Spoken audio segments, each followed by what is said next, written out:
Umpisano natin ang ating talakayan dito kay Sir Tio Moreno ha. Binakbakan ho talaga niya itong si Senator Risa at pupunta ho tayo doon sa FB page nitong si Ma'am Sas Rugando Sasot at doon sa FB page nitong si Sir Banat Bay at pupunta din ho tayo diyan sa ano na yan, diyan sa naging press con kaninang umaga diyan sa Senado kaugnay ho sa impeachment nitong si VP Sara. Sa tingin ko itong si Attorney Reginald babanatan ho niya yung yung mga tagapagsalita diyan sa House of Representatives. Yan ho kasi ang tagapagsalita ng impeachment court. Yan si Attorney Reginald. Anong apelyido nito? Nakalimutan ko. Attorney walang pangalan. Tupalo na lang yung pangalan. Ito, dito tayo kay Teo Moreno. Game. Hello, friend. Kamusta ka, friend?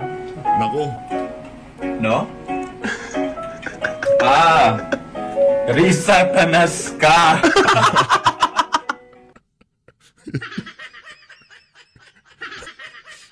Bad idea. Risa, bad idea. Yung ginawa mo, very, very bad idea. Kung ako sa'yo, nag-focus ka na lang kay alias Rene. Diba? Hinanap mo si alias Rene. Yung mga yan, pagka kinanti mo yan, naku, yari ka dyan. Oh. Wala kang puso. Ayaw mo ma-criticize. Kagagawan mo yan. Tanim ka ng fake witness. Tapos ngayon na we criticize you. Kakasuhan mo kami. Risa Tanas ka tayo. Bastos tong mama na to. Bastos tong Tio Moreno. Masyadong bulgar. Sen Risa Tanas ka daw. Pikon na sa tingin ko. Sabi nga dun sa mga napabasa ko, di na raw siya naligo eh. Yung tipong madaling araw pa lang daw, yung dating parang nandun na siya sa entrada ng NBI eh. Yung tipong maaga siya dun sa NBI. Kain ka na lang ito kangkong chips. Correct. Yan, Buti pa magpaganda ka dito sa Laxmed, Risa Satanas.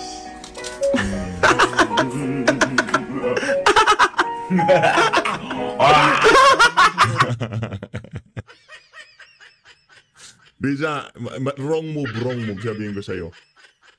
Ganito kasi yan, Risa. Dapat talaga, ang kalaban mo lang dito, si alias Rene.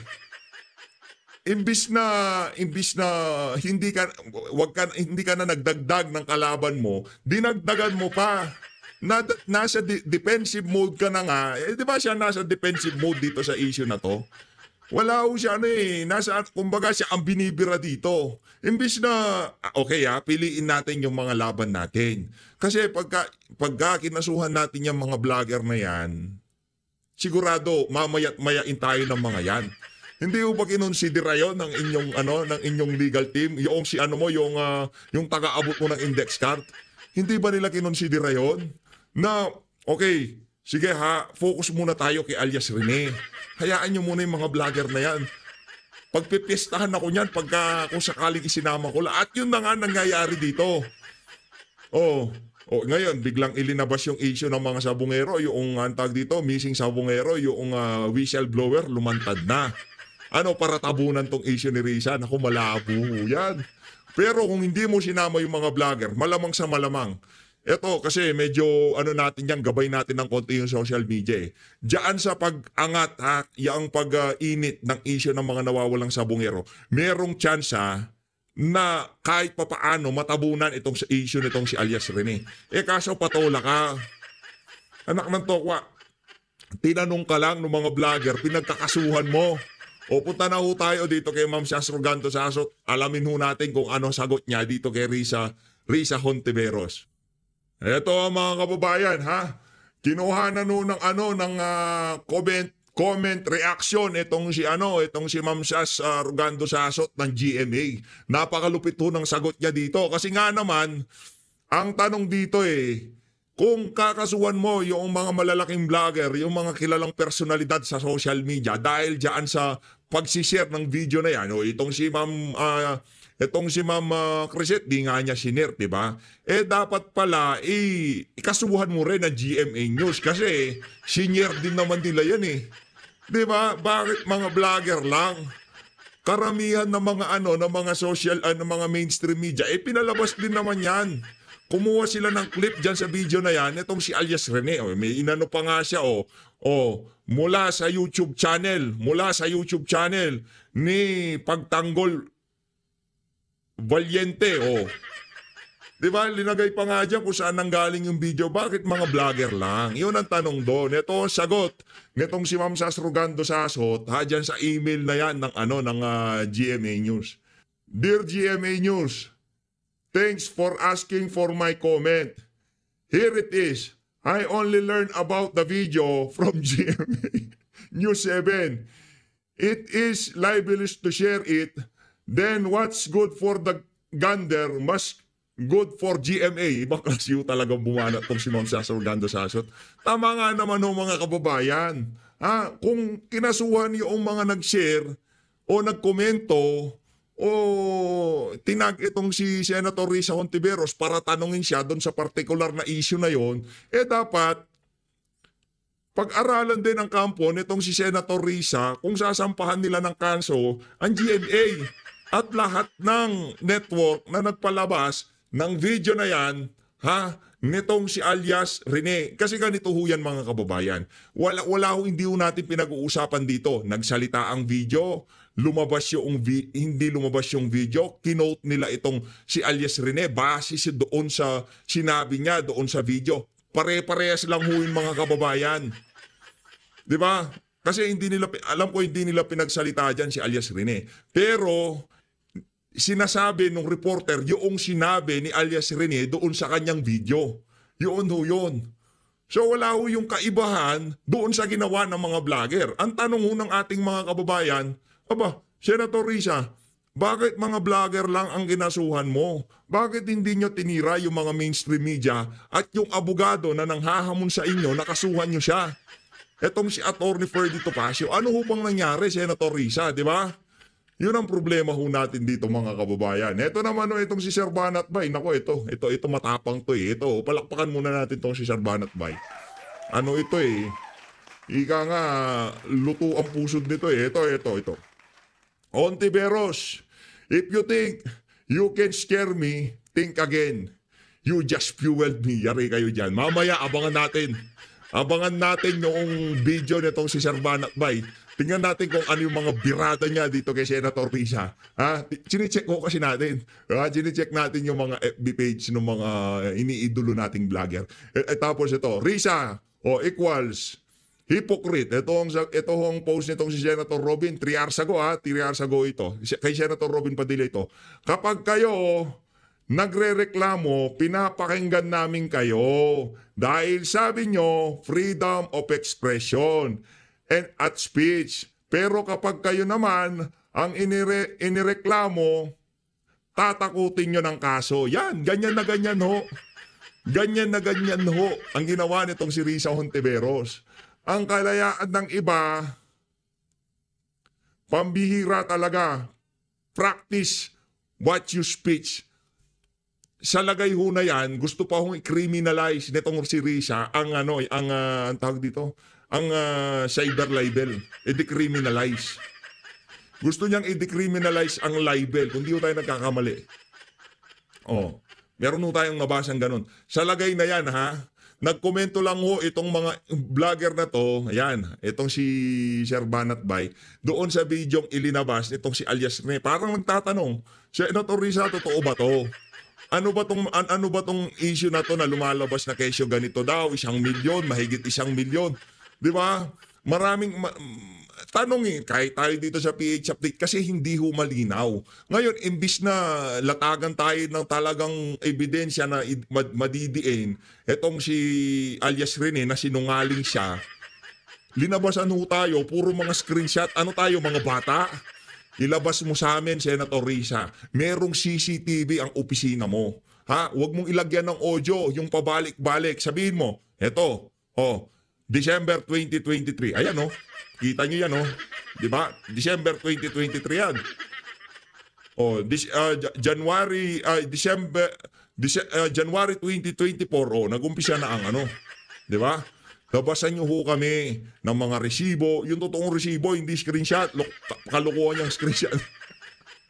O yan o mga kababayan. Isusunod do natin dito yung yung kay Ma'am Joy. Tingnan mo natin kung ano yung mga birada niya dito kay Senator Risa. Kaugnay dito sa issue na to. Ngayon naman siyempre kailangan ho muna nating mag-update diyan sa Senado dahil marami na hong nagtatanong kung kumusta na ang impeachment. Siyempre, yung taga House of Representative, mga sintu-sintu yung mga tagapagsalita nila doon eh.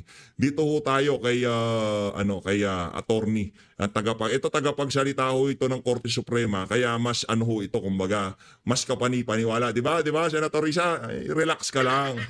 Ano yun?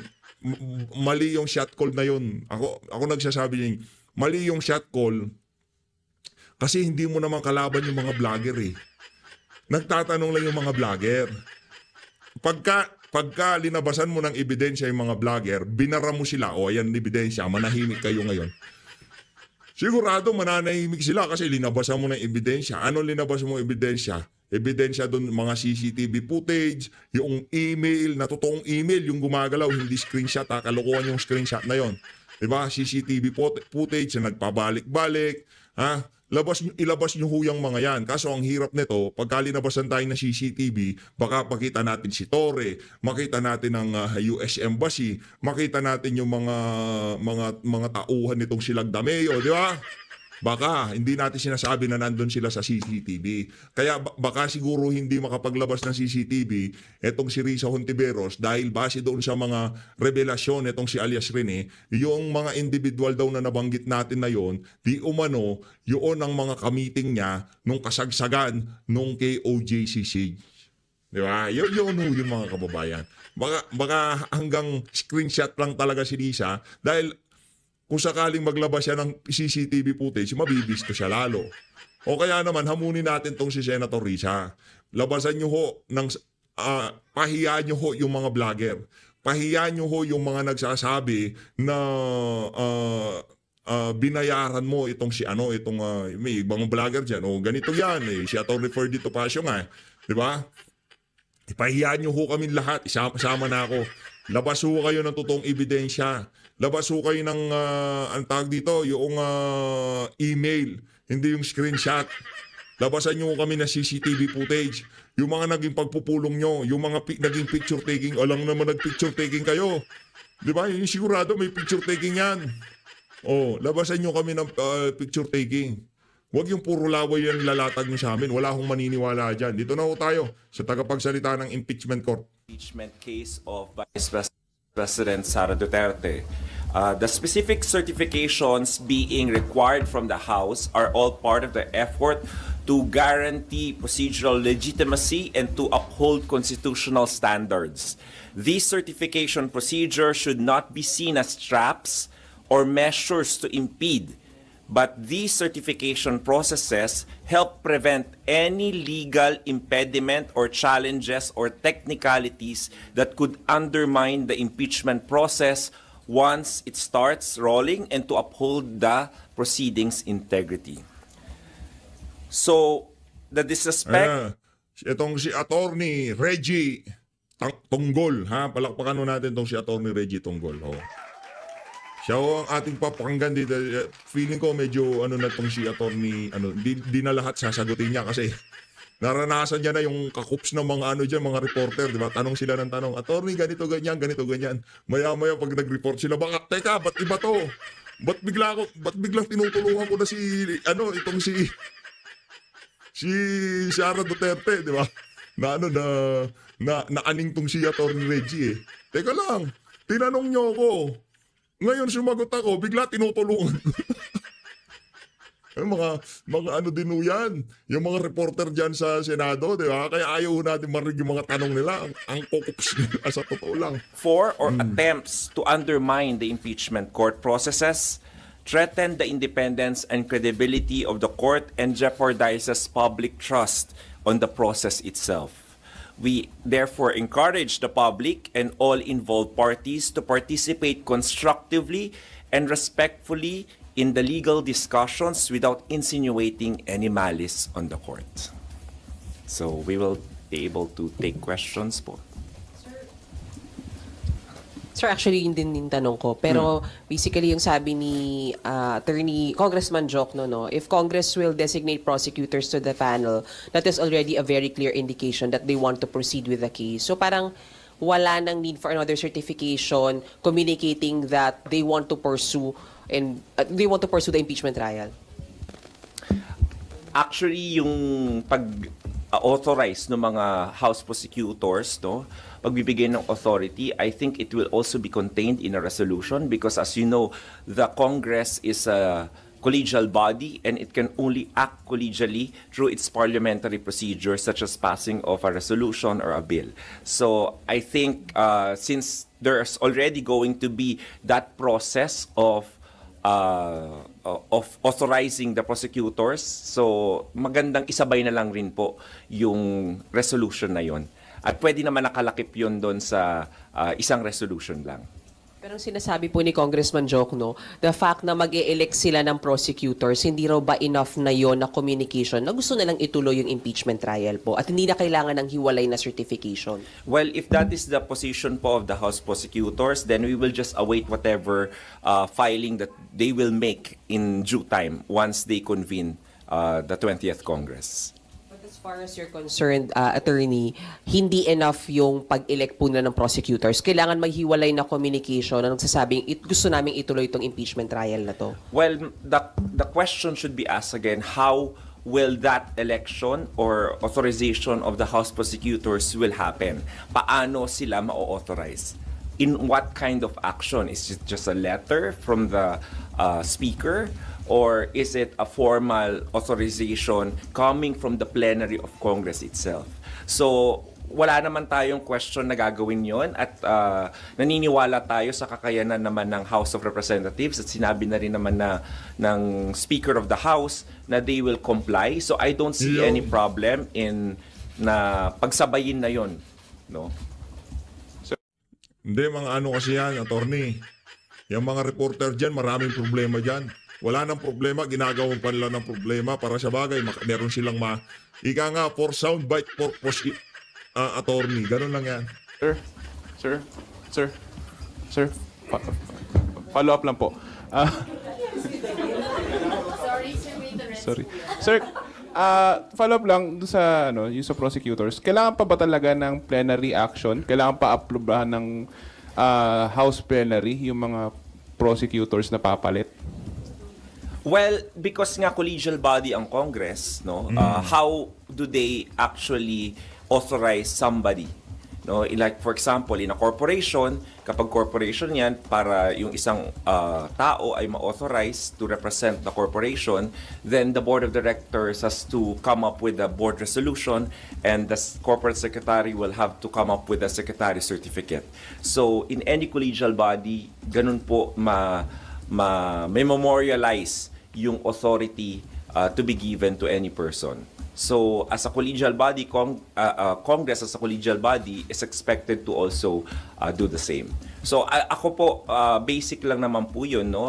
Kung meron pong other way na gagawin po sila, then tignan na lang po natin kung ano po yung ipapasa nila and then let the impeachment court decide on the sufficiency of their compliance or submissions. Sir, si Senator Risa Hontiveros po parang nananawagan na kailangan na pong manumpa na raw yung mga bagong senador sa 20th Congress. Maybe get your comment lang. Highlight lang po natin, no, na as of today po, 6 out of the 11 major steps outlined in the procedural framework or that accounts for 55% of the entire process has already been accomplished by the impeachment court. Kung makikita nyo rin po doon, no, sa proseso na yon, nandoon yung pag-swear in ng ating mga senator judges. So, yung call po for swearing in of the senator judges will need to depend on the existence of a presiding officer or a Senate President. Kasi po, ang senator judges will have to take their oath before the presiding officer. And as you know po, if one Congress adjourns and another begins, the Senate President, no, is going to be elected or re-elected again. So, kailangan po natin hintayin kung kanino pong manunumpa ayaw po ng presiding officer na magkaroon ng question doon sa proseso or sa step na yon ng panunumpa na maaari pang ma-question at magkaroon ng legal impediments kapag nagpatuloy na po yung proseso. So gusto ng presiding officer as a matter of prudence and diligence na gawin na lamang po yun kapag nag-elect na po ng Senate President na tumatayong presiding officer ng impeachment court ang 20th Congress. Sir, hindi ho ba considered continuing yung powers ni SPGs considering hindi naman po nag-expire yung term niya nito? And that's one school of thought, no? Tama yung school of thought na yan. And there is another school of thought na hindi rin continuing kasi nga may adjournment nga, no? And if you see the parliamentary processes doon sa rules ng Senate as legislative body, ganun na nangyayari sa first day nag-e-elect sila ng Senate President or kino-confirm nila yung election nung nakaupong Senate President. So because of that procedure in the Senate rules, then there might also be another school of thought who would say otherwise, contrary to your school of thought. So yun yung ayaw na nating mapagdebatehan pa pagdating ng convening on July 29. Kasi gusto na nating kung ano na lang yung mga urgent matters na nakahain, katulad ng pag-join ng issues already na sinasabi din ni Congresswoman De Lima, no, na-joined na yung issues. So dahil joined na yung issues, then the impeachment court can already proceed and act accordingly based on the next steps in the process. Sir, so the earliest that the new senator judges can take oath ay July 29, sir, after maka-elect ng July 28, whether or not sa SPGs yun? Tama po, kasi alam na po naman natin na yung July 28 is just a ceremonial opening of Congress. Medyo busy yung mga senator judges doon at saka yung ating House din. So, only after that maaaring mangyari yon. Sir, medyo clarify ko lang to. Ibig sabihin, sir, balik ako yung sa certification po to proceed, kailangan nilang isubmit plus yung authorization ng bagong mga prosecutors? Ano po? Yes. Because so correct. Dalawang compliance. Yung sa House prosecute, sabi ko nga pwede na siguro nilang isabay yun dahil gagawin na rin naman nila isang proseso. So as a matter of efficiency, then the House may elect whatever they want to do on how to comply with those two processes. Kasi nga yung authority rin ng House prosecutors ng 19th Congress has already ended when the 19th Congress adjourned. So there needs to be another authorization from the 20th Congress of the new set of House prosecutors. Attorney, how will you explain the impeachment court being a continuing body outside of legislative matters and processes when in fact it again requires plenary action para po doon sa pag-reconvene ng court and pag-oath po ng mga senators, senator judges? Because nakasalalay po yung presiding officer doon sa kung sino yung magiging Senate President. Yun lang yung sagot doon, no? Kung walang ganong proseso, then baka tama rin yung school of thought mo na dapat magpatuloy. Pero kung may mga magsasabi rin sa iyo na school of thought na baka hindi. So para hindi na lang ma-question yun, due diligence and prudence requires the presiding officer not to anymore overstep, no? So that his actions will not be questioned. Kaya kung makikita niyo po ang galaw ng Senate President o ng presiding officer mula Pebrero, napakaingat kasi nga lagi nga sinasabi dito since February, ayaw niya na ng legal hurdles na maiakyat pa sa Supreme Court, etc. Kasi para gusto nating tuloy-tuloy na lang. Pero Attorney, does that contradict yung perceived na concept that the impeachment court is independent from the legislative process? That is a good legal theory. Again, hindi natin alam because this is the first time in history na magkakaroon ng crossover o yung proseso mula sa 90 to 20th Congress. So, hindi alam natin kung ano talaga yung sagot dyan sa katanungan mo. Pero kung titingnan mo, we would rather err on the side of safety rather than on the side of questions and doubts. Attorney, Attorney, to clarify, right now, walang powers si SP bilang presiding officer of the impeachment court? That is one school of thought na kino-consider rin ni presiding officer. Another school of thought nga, yung meron pa rin na continuing body. So because of the precarious situation na kailangan mag-elect ang 20th Congress, so iniisip na lang ni SP para wala ng legal question, then wag na muna. Hintayin na lang natin yung 20th Congress na maipanganak at mag-convene. So, bali, yung stand po ng impeachment court sa ngayon, wala dun sa dalawang yun? Hindi po namimili yung impeachment court dun sa dalawang schools of thought? For now? More of doon sa school of thought na base sa Senate rules nga, no, consistent with the Senate rules as a legislative body, it is trying to balance that. At dahil nga kailangan mag-elect ng Senate President, malamang yung presiding officer din mawawalan ng kapangyarihan. So yun. So it is the safest position as of now because it has a basis in the Senate legislative rules. Attorney. However, sabi ko nga sa inyo, no, this is an ongoing conversation with the public. So lahat naman po ng senator judges, no, whether they like it or not, nakikinig naman po yan at nagmamonitor po. So lahat po ng mga legal theories, lahat ng mga comments and opinions ng iba't ibang mga abogado at mga constitutionalists, kino-consider naman po yan. So if the people will be able to proffer persuasive argument towards the convening or swearing in earlier, siguro baka makonsider yun. But as of now, the presiding officer would like to err on the side of safety and consistent with the spirit behind the Senate legislative rules.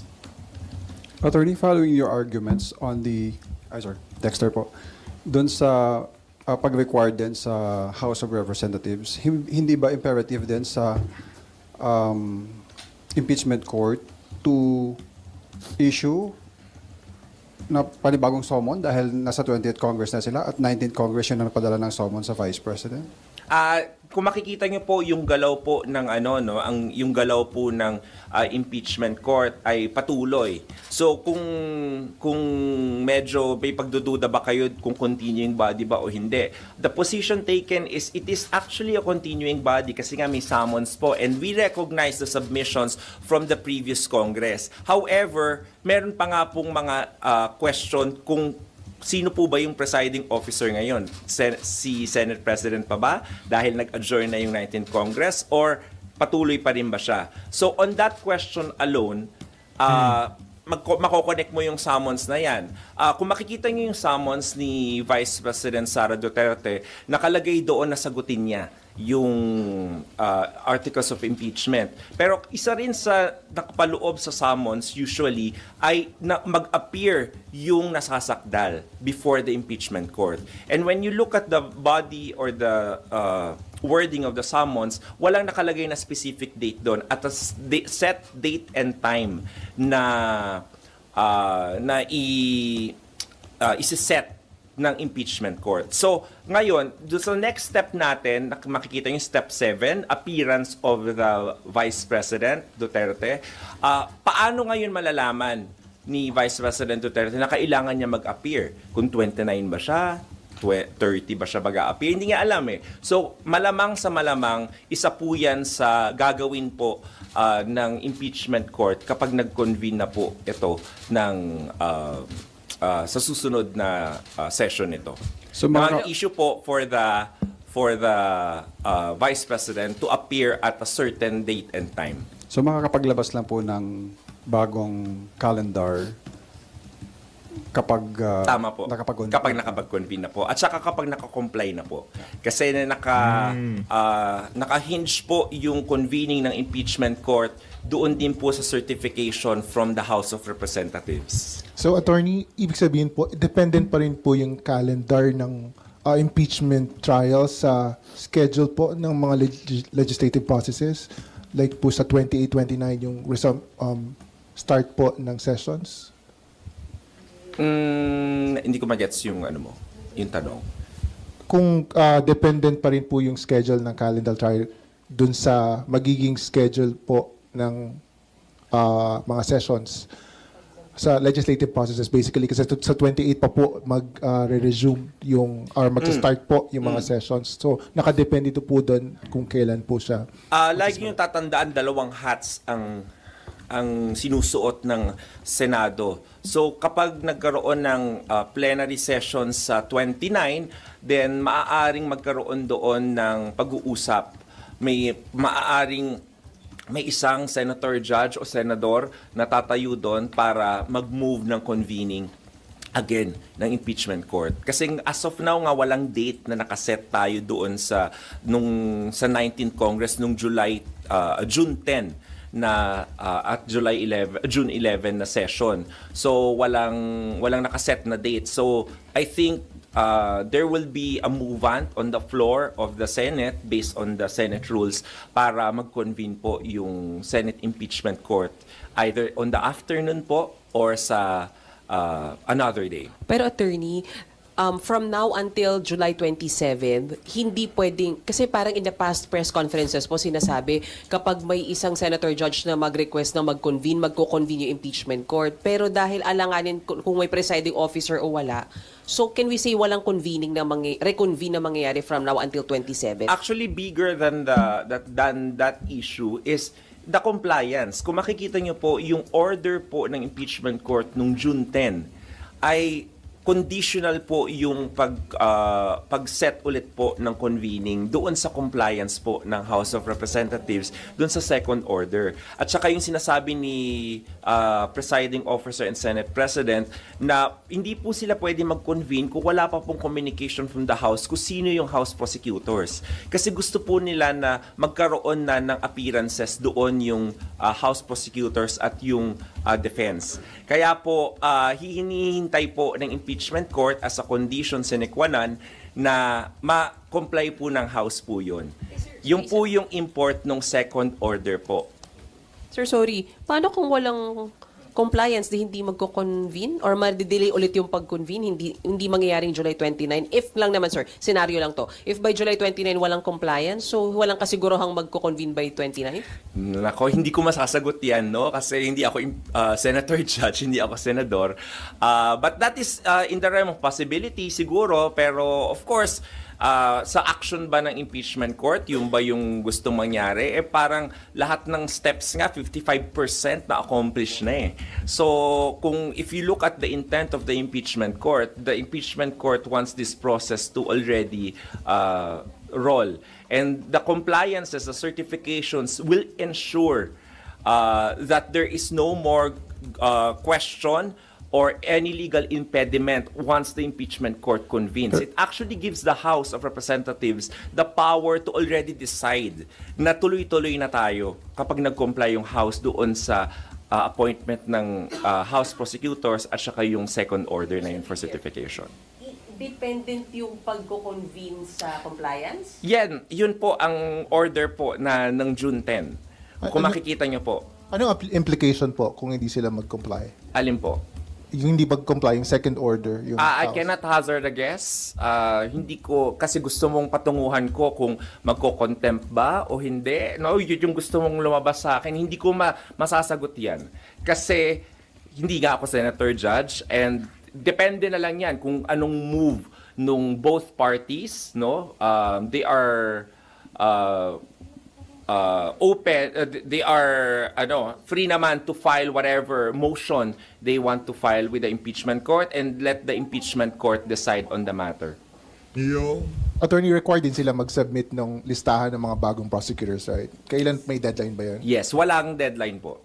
Because ayaw naman natin limitahan yung schedule at kapangyarihan ng House of Representatives. But the impeachment court is hopeful and is also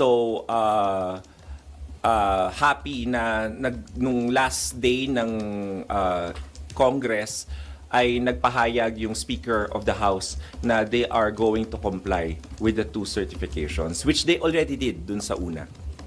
Sir, do we have an Ayun na nga mga kababayan, dito na ho tapusin itong ating video na to. Maraming salamat to sa pag-support sa PH Update. Kung di pa ho kayo nakasubscribe, paabutin na ho natin ng 910,000 subscriber.